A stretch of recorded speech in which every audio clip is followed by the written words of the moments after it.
সেদিন ছাড়েননি কেন? উনি আজ বলছেন এতগুলো দপ্তর খারাপ লেগেছে, লাগতেই পারে, উনি চাননি, হতে পারে ওনার ক্ষমতা ছিল না, উনি বলছেন। তা আজকে যেটা ছাড়লেন দপ্তরগুলো থাকাকালীন ছাড়েননি কেন? এটা পরিষ্কার কথা। আজকে যেটা বলছেন না আমি ছেড়ে দিলাম, তো দপ্তরগুলো যখন ছিল তখন ছাড়লেন না কেন? তাহলে তো ছাড়াটার গুরুত্ব থাকতো। তা আজকে তো সবাই বলবে আজকে দপ্তর নেই তাই এই গল্পটা দিচ্ছেন। উনি বলছেন, চাঞ্চল্যকর অভিযোগ করছেন যে অর্থমন্ত্রী হিসেবে বাজেট পেশের কয়েক ঘন্টা আগে নাকি উনি জানতে পারতেন, উনি জানতেন না যে বাজেট কারা বানায়। করতে হবে উনি তাও জানতেন, সেটাই জানতেন কয়েক ঘন্টা। দেখুন, এগুলো একটা হঠাৎ এই কথাগুলো বলার কোনো মানে আছে? সাধারণভাবে অর্থমন্ত্রীরা বাজেট পেশ করার সময় আরও অনেকের সাহায্য নেন, কারণ বাজেট পেশটা কিন্তু একটা অত্যন্ত বিশেষজ্ঞদের ব্যাপার। অর্থমন্ত্রী জানবেন, কিন্তু অর্থমন্ত্রী তার বসে বসে লিখবেন না। সেটা মানে ডক্টর অসীম দাশগুপ্ত বা অমিত মিত্র হলে তবু একটা কথা হয়, বাট কিন্তু উনি আইনের লোক, তা তাকে তো একটু সাহায্য নিতে হবে। কিন্তু জানতেন না, জানি না, বই পাইনি, তা সেদিনকে বলেননি কেন? পড়লেন কেন? উনি তো বলতে পারতেন আমি এটা জানি না, আমি পড়বো না।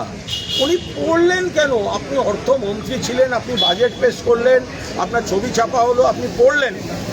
আজ আপনি বলছেন আমি জানতাম না, এটা কেউ বিশ্বাস করবে? এই লজিকটা ছেদো লজিক হয়ে যাচ্ছে। মমতা বন্দ্যোপাধ্যায়কে চন্দ্রিমা ভট্টাচার্যদের মতো মানুষকে চিনতে কোথাও ভুল করেছিলেন? এত দপ্তর জাড়াতে দেওয়া, রাজ্যসভা নেত্রী করা হলো। যেমন অনেক মানুষ সব কাউকে না কাউকে বিশ্বাস করে, আর মানুষ চেনার কিছু ভুল হয় সে তো সবাই দেখতে পাচ্ছে। তাহলে কি আর কেউ কাউকে বিশ্বাস করবে না? এটাও তো হয় না। বাট কোথাও না কোথাও তো কিছু মানুষ চেনার গন্ডগোল তো ছিল। আজকে আপনারা বৈঠক হচ্ছে কালীঘাটে, বারবার নতুন কমিটি তৈরি হচ্ছে, সেই কমিটি একজন করে বেরিয়ে যাচ্ছে, এরকম সমস্যার জায়গা না, এটা আর একটা জিনিস বোঝা যায় যে তৃণমূলে কোনো লোকের অভাব নেই, তৃণমূলে দায়িত্বশীল দক্ষ লোকের অভাব নেই।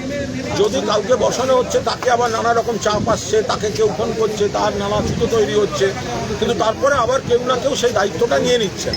ফলে এইভাবে তৃণমূল কংগ্রেসকে একটা বাড়িতে তালা মেরে, একটা ভাড়া অফিসে তালা মেরে, বা কোনো একজন দুজন কয়েকজনকে নিয়ে গিয়ে, আপনি বলুন তো, এই যারা গেছে চাটনৃত শিবিরে যারা গেছে, আপনি বলুন তো, যে এত রকম ছবি দেখা যাচ্ছে, আপনারা এত ছবি দেখাচ্ছেন, কে লোকসভায় দেখা করছে, কে বিধানসভায় দেখা করছে, কে বিজেপি নেতার বাড়ি যাচ্ছে, কে হোটেলে গিয়ে দেখা করছে, নিজেদের কনস্টিটিউয়েন্সিতে, নিজেদের নির্বাচনী কেন্দ্রে এখনো তাদের দেখা যাচ্ছে না কেন? কোনো কর্মসূচিতে কেন দেখা যাচ্ছে না?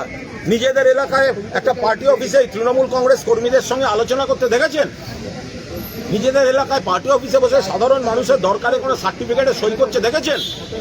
শুধুমাত্র দলের পিঠে ছুরি মারা, পুতুল নাচের পুতুল হয়ে ঘুরছেন। এদের দু একজনকে বলে দিচ্ছে তোমার এই মামলা রয়েছে, 80টা ইলিগাল কনস্ট্রাকশন, যাও আগে গিয়ে তালা মেরে এসো, নইলে অ্যারেস্ট, চলে গেল তালা মারতে, অমুক তমুক। তো এরকম এইভাবে চলছে।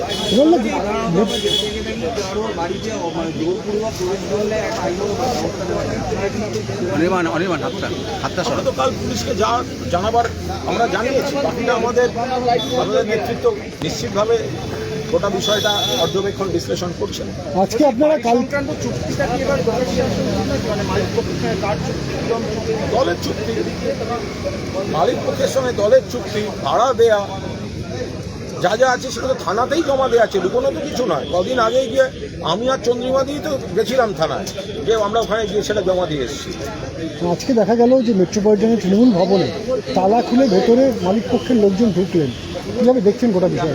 চাবি মালিক পক্ষের কাছে পৌঁছে, যেহেতু ওপরে দুটি ফ্লোর আছে বা ওনারা চান এরকম, ফলে তারা ঢুকেছেন কেন, তারা যে একটা সিস্টেমের মধ্যে দাঁড়িয়ে কিছু কাজ করছেন সে তো বোঝাই যাচ্ছে, কিন্তু মালিক পক্ষ যদি ঢোকেন তার উপর দাঁড়িয়ে দুম করে এখানে কোনো মন্তব্য। মালিক পক্ষ আমি বললাম তো যে ওটা খতিয়ে না দেখে এমন কোনো দায়িত্ব কেন। কালকে আমাদের কালকে আমরা ইচ্ছা করলে ওখানে অন্য ব্যবস্থাও নিতে পারতাম, কিন্তু আমরা কোনো দায়িত্বজ্ঞানহীন আচরণ করিনি, বিতর্ক হয় এরকম কোনো পদক্ষেপ নেওয়া হয়নি আমরা পাইনি। আর একটা ভাড়া বাড়ি তৃণমূলে, সেটা ছেড়ে দেওয়ার তাও মুখে, তো সেইখানে দাঁড়িয়ে তো আমরা সেটা নিয়ে কী সিনক্রিয়েট করবো? একটা তালাওয়ালা একটা তালা দিয়ে দিলে তৃণমূলের ক্ষতি করা যায়? মমতা বন্দ্যোপাধ্যায়ের সঙ্গে সারা বাংলার তৃণমূল কংগ্রেস কর্মীরা। Thank you.